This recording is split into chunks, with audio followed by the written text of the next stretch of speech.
কখনো কি এভাবে ডিম পরোটা বানিয়ে খেয়েছেন? এতটা ফুলকো নরম তুলতুলে, মুখে দিলেই মিলিয়ে যায়। আর এর মধ্যে এতগুলো লেয়ার যুক্ত হয়, কি বলবো বন্ধুরা। যে একবার এই রেসিপিটা বানিয়ে খাবে সে কিন্তু হাতে ডিম পেলেই এই রেসিপিটা বানিয়ে খাবে, এতটাই টেস্টি হয়। নমস্কার বন্ধুরা, এসবি কুক অ্যান্ড ব্লগে আপনাদের সবাইকে স্বাগত জানাই। আবারও একটা নতুন পর্ব দেখার জন্য আমন্ত্রণ রইল। আজকে আমি আপনাদের সঙ্গে শেয়ার করব আরও একটি নতুন ধরনের দারুণ টেস্টি ফুলকো নরম তুলতুলে লেয়ারযুক্ত ডিম পরোটার রেসিপি। কিভাবে বানাচ্ছি পুরো ভিডিওটা দেখতে থাকুন। সকালের নাস্তায় বলুন, বাচ্চাদের স্কুলের টিফিনের জন্য বা রাতের ডিনারের জন্য তৈরি করতে পারেন।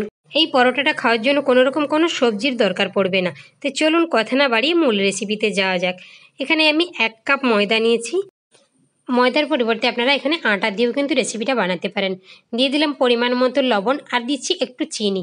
দিলাম বেকিং পাউডার, বেকিং সোডা ব্যবহার করবেন না, বেকিং পাউডারটাই দেবেন।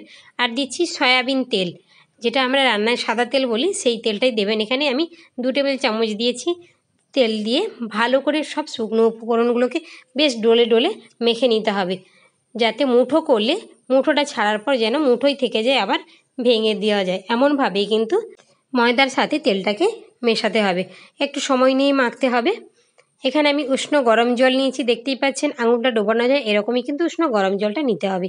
খুব বেশি কড়া করে গরম জলটা করবেন না, উষ্ণ গরম জল দিয়ে কিন্তু এই ময়দার ডোটাকে রেডি করতে হবে। অল্প অল্প জল দিয়ে ডোটাকে আমি রেডি করে নেব। একসঙ্গে জলটা বেশি দেবেন না, অল্প অল্প জল দিয়ে একটু ডো তৈরি করতে হবে। চিনি রয়েছে, চিনিটা গললে কিন্তু অটোমেটিক একটু ডোটা নরম হবে, সেই জন্য অল্প অল্প জল দিয়ে এটাকে ভালো করে মেখে নিতে হবে।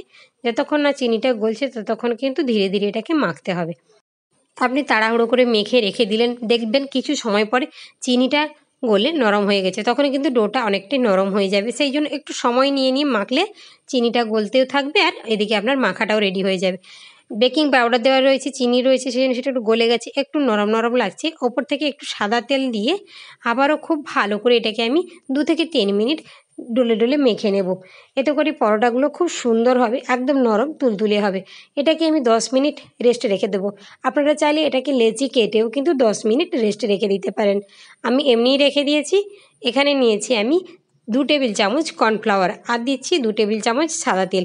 যতটা পরিমাণ কর্নফ্লাওয়ার নেবেন ততটা পরিমাণই সাদা তেল নেবেন। এখানে কিন্তু কর্নফ্লাওয়ারটাই ব্যবহার করা ভালো। কর্নফ্লাওয়ার যদি হাতের কাছে না থাকে তখন আপনারা ময়দাটাও ব্যবহার করতে পারেন। বাটিটা আমার ছোটো হয়ে গেছিলো, সেই জন্য আমি একটা বড় বাটিতে করে মিশিয়ে নিয়েছি। এখানে আমি 2টো ডিম নিয়েছি, একটা বড় জায়গা নিয়েছি। আমি 2টো ডিম দিয়ে এই রেসিপিটা বানাচ্ছি, আপনারা চাইলে বেশি করে ডিমও দিতে পারেন। আমি উপর থেকে একটু গোলমরিচের গুঁড়ো দিয়ে দিয়েছি, সেটা দেখানো হয়নি। দিচ্ছি হলুদ গুঁড়ো, এখানে আপনার হলুদ গুঁড়োটা না দিলেও চলবে। আর দিয়ে দিচ্ছি লবণ, কাশ্মীরি লঙ্কার গুঁড়ো। আপনাদের হাতের কাছে যদি চাট মশলা থাকে সেটাও দিতে পারেন। সব কিছুকে খুব ভালো করে মিশিয়ে আমি এক সাইডে এটাকে রেখে দেব। এদিকে আমি বেলুন আর চাকতিটা নিয়ে নিয়েছি লেচিগুলোকে বেলার জন্য। আমি একটু কাঠে আর বেলনিতে সাদা তেল মাখিয়ে নিচ্ছি, তাতে করে কী হবে, লেচিগুলো যখন বেলবো তখন আর লাগবে না। আপনারা চাইলে এখানে ময়দা দিয়েও কিন্তু লেচিটাকে বেলে নিতে পারেন। 10 মিনিট রেস্টে রাখার জন্য ডোটা অনেকটাই নরম হয়ে গেছে। এটাকে আমি আবারও 1 মিনিট মতো মেখে নিয়েছি, তারপর সুন্দর করে লেচিগুলোকে কেটে নিচ্ছি। আমি একসঙ্গে সব লেচিগুলোকে কাটছি না, একটা একটা কেটে বেলে নিচ্ছি। আপনারা চাইলে একসঙ্গে সব লেচিগুলোকে কেটে রেখে সেটাকে ঢেকে রাখবেন, আবার বেলতে পারেন। আমি একটা লেচি কেটে বেলে নিচ্ছি, বাকিটাকে সাইডে ঢেকে রেখেছি। যতটা পারা যায় এভাবে পাতলা করে বেলে নিতে হবে। আপনারা চাইলে ময়দার গুঁড়ো ছিটিয়েও কিন্তু এটাকে সুন্দর পাতলা করে বেলে নিতে পারেন। আমি ময়দার গুঁড়োটা এখানে ব্যবহার করিনি, তেলটা দিয়েছি, তেলটা দিয়ে আমি বেলে নিচ্ছি। যতটা পারা যায় পাতলা করে বেলে নিয়েছি। এবার আমি কর্নফ্লাওয়ার আর সাদা তেলের যে মিশ্রণটা তৈরি করে রেখেছিলাম সেটাকে উপর থেকে এইভাবে ব্রাশ করে নিচ্ছি, একটু যেন কোথাও বাকি না থেকে থাকে। এইভাবে আপনারা একবার পরোটাটা বানিয়ে দেখবেন। সত্যি বলছি বন্ধুরা, খেতে কিন্তু দারুণ লাগে। এটা খাওয়ার জন্য কোনো সস, কোনো সবজি, কোনো কিছুরই প্রয়োজন পড়বে না। এটা বাচ্চাদের স্কুলে টিফিনের জন্য তৈরি করে দিলে বাচ্চারা দেখবেন কখন যে টিফিনটা খালি করে আনবে কেউ বুঝতেই পারবে না, এতটাই টেস্টি হয়। আমি পুরো ক্রিমটাকে পুরো রুটির মধ্যে লাগিয়ে নিয়েছি পরোটাটা। তারপরে আমি একটু ময়দার গুঁড়ো ছিটিয়ে দিলাম। ময়দার গুঁড়ো ছিটিয়ে দিলে কী হবে, পরোটার লেয়ারগুলো খুব সুন্দরভাবে খুলবে। আবারও আমি মুড়ে নিয়েছি, আবারও একটু ক্রিমটা ব্রাশ করে নিয়েছি, ওপর থেকে আবারও একটুখানি করে ময়দার গুঁড়ো ছিটিয়ে নিয়েছি। ওপর থেকে আবারও সুন্দর করে একটু লাগিয়ে নিয়েছি ক্রিমটাকে। তারপরে আবারও একটু ময়দার গুঁড়ো ছিটিয়ে আমি যেভাবে ফোল্ড করেছি আপনারা এইভাবেও করতে পারেন।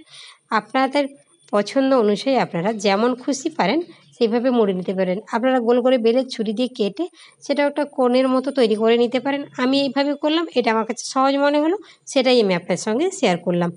দেখুন এইভাবে করে আমি মুড়ে পুরো মুখটাকে সিল করে নিলাম, যাতে কোনো রকম ফাঁকা না থাকে। একটা লেচি আমার রেডি হয়ে গেছে। এইভাবে করে আমি আবার একটা বানিয়ে দেখাচ্ছি আপনাদের সুবিধার্থে কীভাবে বানিয়েছি। আবার একটা লেচি নিয়েছি, খুব ভালো করে আমি পাতলা করে বেলে নিয়েছি। এটাকে এই সময় যতটা পারবেন পাতলা করে বেলে নেবেন। আর আপনি যতগুলো ভাঁজ দেবেন ততগুলোই কিন্তু লেয়ার খুলবে পরোটার। আবার ওপর থেকে আমি সেই মিশ্রণটাকে ব্রাশ করে নিয়েছি, একটুখানি করে ময়দার গুঁড়ো ছিটিয়ে দিয়েছি। ময়দার গুঁড়োটা খুব বেশি ছেটানোর প্রয়োজন হবে না, হালকা একটুখানি করে দিলেই খুব সুন্দরভাবে পরোটাটা ভাজার পর লেয়ারগুলো আপনা আপনি খুলে যাবে। আবারও আমি একটা লেচি কথা বলতে বলতে রেডি করে নিয়েছি আপনাদের সঙ্গে। দেখুন একইভাবে আমি সবগুলোকে রেডি করে নেব। দেখুন এবার আমি সাইডে ঢেকে রেখে এবার আমি বেলে নিচ্ছি। ঢেকে রাখলে সুবিধা, নাহলে উপরের দিকটা একটু খসখসে হয়ে যাবে। আপনারা এটাকে যেমন শেপে পারবেন বেলে নেবেন। দেখবেন আর এটা বেলার সময় কিন্তু কোনো রকম কোনো ঝামেলা হবে না, কত সহজে বেলা হয়ে যাচ্ছে। দেখুন এখানে তেল ময়দা কোনো কিছুর প্রয়োজন হবে না, কত সুন্দরভাবে আপনা আপনি বেলা হয়ে যাবে। আপনারা এটা চৌকো শেপে বানিয়ে নিতে পারেন, গোল শেপেও বানিয়ে নিতে পারেন, সেটা আপনাদের মর্জির উপর নির্ভর করছে আপনারা কেমন সাইজ করতে চান। এটাকে আমি বেলে নিয়েছি, এবার চলুন ভেজে নেওয়ার পালা। এদিকে আমি একটা তাওয়া বসিয়ে রেখেছিলাম, তাওয়াটা খুব ভালো মতো গরম হয়ে গেছে। তাওয়ার মধ্যে কিন্তু আমি কোনো তেল দিইনি, তেল ছাড়াই পরোটাটাকে উল্টে পাল্টে একটু ভেজে নিতে হবে, একটু লালচে লালচে করে ভেজে নিতে হবে। কারণ ডিম দেওয়ার পর উপর থেকে ডিমটাই ভাজা হবে, পরোটাটা ভেতর থেকে সেরকমভাবে ভাজা হবে না। এই জন্য এই সময় যতটা পারবেন একটু লালচে করে ভেজে নিতে হবে। ভাজলে কী হবে, পরোটাটা খেতে খুবই ভালো লাগবে। দেখুন সব পরোটাগুলো ফুলে যাচ্ছে আর পরোটাটা আমার সুন্দরভাবে ভাজাও হয়ে গেছে।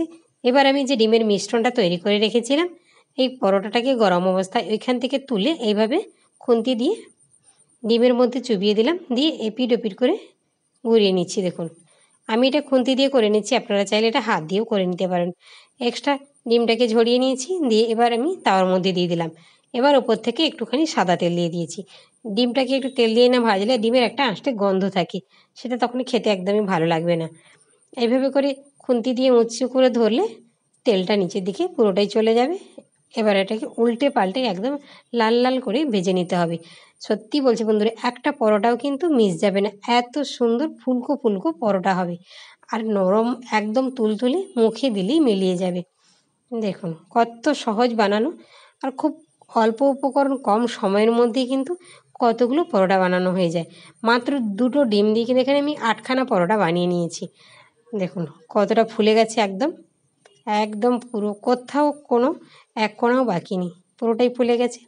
আমার এই রকম নতুন নতুন রেসিপিগুলো আপনাদের যদি ভালো লেগে থাকে তাহলে তোমাদের বন্ধু বান্ধবদের সঙ্গে বেশি বেশি করে শেয়ার করুন, যাতে তারাও এই ভিডিওটা দেখে তাদের কাজে লাগে।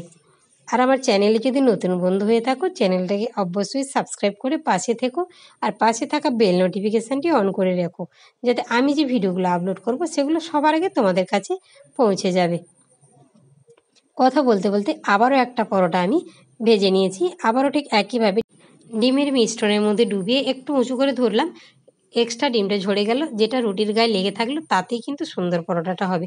আবারও একইভাবে আমি উপর থেকে খানিকটা সাদা তেল দিয়ে দিলাম, দিয়ে এটাকেও আমি লাল লাল করে ভেজে নেব। একটু উঁচু করে খুন্তি দিয়ে ধরলে তেলটা নিচের দিকে খুব সহজেই চলে যাবে। দেখুন এই পরোটাটা বানানো কত সহজ, যারা নতুন রাঁধুনি তারাও কিন্তু একবার দেখলে এই পরোটাটা খুব সহজেই বানিয়ে নিতে পারবে।